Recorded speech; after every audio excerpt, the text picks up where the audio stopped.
సహోదరి సహోదరులారా, మీకు శుభవార్త. 2025 సంవత్సరంలో మొత్తం 365 అంశాలను మీతో పంచుకోబోతున్నాము.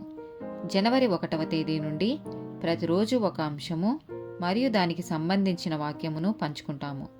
దయచేసి ఆ వాక్యములను వినండి, ధ్యానించండి మరియు ఆశీర్వదించబడండి. దయచేసి సబ్స్క్రైబ్ చేయండి మరియు మీ స్నేహితులతో పంచుకోండి. ధన్యవాదాలు.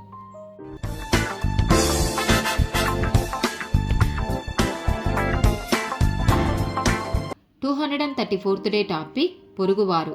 నిర్గమకాండము 20వ అధ్యాయము 16, 17 వచనాలు. నీ పొరుగువాని మీద అబద్ధ సాక్ష్యము పలుకకూడదు. నీ పొరుగువాని ఇల్లు ఆశింపకూడదు. నీ పొరుగువాని భార్యనైనను, అతని దాసునైనను, అతని దాసినైనను, అతని యొద్దనైనను, అతని గాడిదనైనను, నీ పొరుగువాని దగు దేనినైనను ఆశింపకూడదు అని చెప్పెను. సామెతల గ్రంథము 3వ అధ్యాయము 29వ వచనము.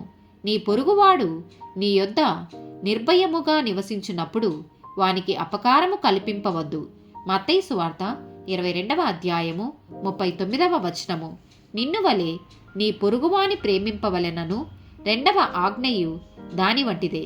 లూకా సువార్త 10వ అధ్యాయము 36, 37 వచనాలు.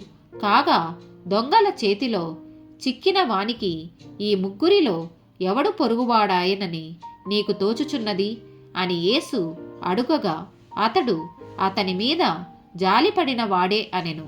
అందుకు యేసు నీవును వెళ్ళి అలాగు చేయుమని అతనితో చెప్పెను. రోమీలకు రాసిన పత్రిక 13వ అధ్యాయము 10వ వచనము.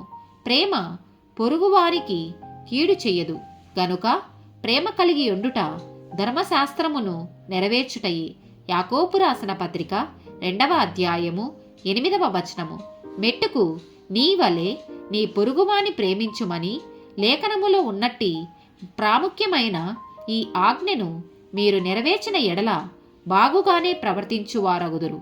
ఆమేన్.